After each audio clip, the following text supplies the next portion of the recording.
लग रहा है ना मेरा कान्हा बिल्कुल छोटे कान्हा जी की तरह। सच में पता ही नहीं चलता बच्चे कब इतने बड़े हो जाते हैं। ऐसा लगता है जैसे कल की ही बात हो जब इसे पहली बार गोद में लिया था। और अब हमारे छोटे बाबू भी हमारी लाइफ में आ चुके हैं। अब घर में दो दो छोटे कान्हा हैं। इनसे मिलिए, ये है दोनों बच्चों की दादी और ये है नानी। और फिर आ गया कृष्णा के मुंडन का दिन। इस दिन का हमने बहुत टाइम से वेट किया।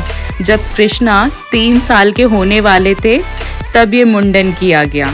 मैं यहाँ थोड़ी इमोशनल होने लगी थी और इमोशनल होना बनता भी था। जिस बाल को मैंने इतने टाइम तक संवारा था उसको आज कटते हुए देख के बहुत ज़्यादा बुरा लग रहा था। मुझे तो रोना ही आ गया।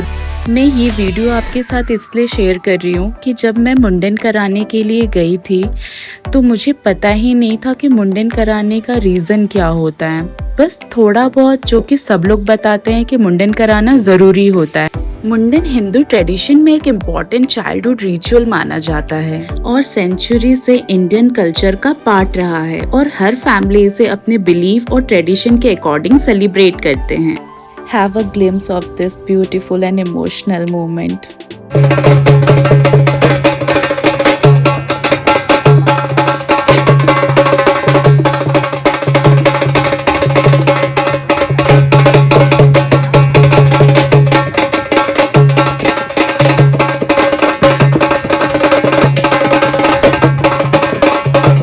वैसे हमारे हिंदू धर्म में काफ़ी सारे संस्कार होते हैं, लेकिन मुंडन हिंदू कल्चर के 16 मेजर संस्कारों में से एक माना जाता है।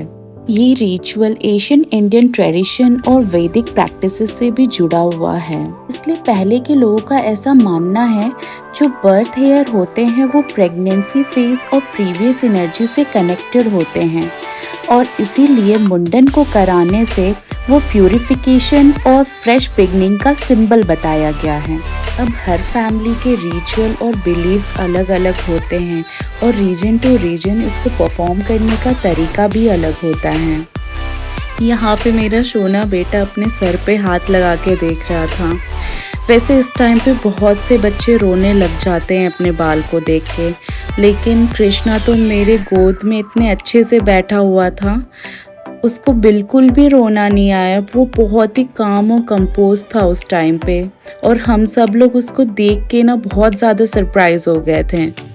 आप सब सोच रहे होंगे कि मेरे छोटे बेटे ने गर्म कपड़े क्यों पहने हुए हैं। एक्चुअली ये फरवरी का टाइम था और हम लोग घाट पे सुबह सुबह 9 या 10 बजे करीब आ गए थे और मॉर्निंग की ठंड तो बच्चों के लिए तो बहुत ज़्यादा होती है, तो उन्हें वेल कवर एंड प्रोटेक्टेड रखना पड़ता है। हमारे यहाँ मुंडन को बहुत ही धूमधाम से किया जाता है। कृष्णा के बुआ इस टाइम पे नहीं आ पाई थी क्योंकि उनके बच्चों के एग्जाम्स थे, तो कनन की दादी ने ही उसके बाल को लिया था। एक बार आप इस घाट की ब्यूटी पे नज़र डालिए, आपको यहाँ की एनर्जी में एक अलग ही शांति और पॉजिटिविटी फील होगी। जैसे ये बहता हुआ पानी, मंदिरों की घंटियाँ और स्पिरिचुअल एटमॉस्फेयर, सब कुछ इतना पीसफुल होता है वहाँ पे। सच में कभी कभी कुछ जगहों की ब्यूटी सिर्फ देखी नहीं बल्कि डीपली फील की जाती है। कई लोग ऐसा बोलते हैं कि मुंडन कराने से बाल बहुत ही मोटे और घने हो जाते हैं। अगर साइंटिफिकली देखा जाए तो मुंडन से हेयर थिकर या फास्टर ग्रो नहीं होते हैं।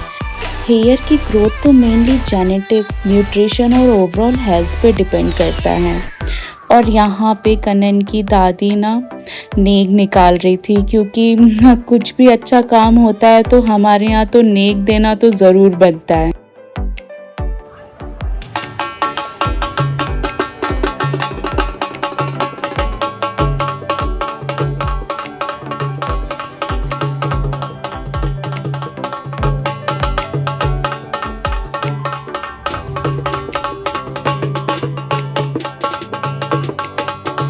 बच्चों में जो मुंडन कराने की एज होती है वो हमारे यहाँ यूजुअली 6 मंथ, 1 ईयर, 3 ईयर या ज़्यादा से ज़्यादा 5 साल तक की रहती है। हमारे देश में कई फैमिली से रिचुअल को पवित्र नदियों जैसे गंगा, नर्मदा और शिप्रा नदी के घाट पर परफॉर्म करते हैं और हम भी यहाँ उज्जैन में आए हुए थे और ये शिप्रा नदी है जहाँ पे मुंडन होने के बाद घाट पे पूजा की जाती है और हमारे हिंदू ट्रेडिशन में बहते हुए पानी को प्योरिटी और नेगेटिविटी को लेट गो करने का सिंबल भी बताया गया है। इसीलिए मुंडन के बाल को पवित्र नदियों में अर्पित करते हैं जो ग्रेटिट्यूड, ब्लेसिंग्स और स्पिरिचुअल क्लींजिंग को रिप्रेजेंट करता है। कभी कभी कुछ रिचुअल सिर्फ ट्रेडिशन नहीं, फैमिली मेमोरीज भी बन जाते हैं। और मैं कृष्णा को यहाँ दिखा रही थी कि देखो आपका हेयर ना जय मम्मा ले गए। वो भगवान जी को ना जय मम्मा बोलता है। अब ये सब होने के बाद तो डांस करना तो ज़रूर बनता है।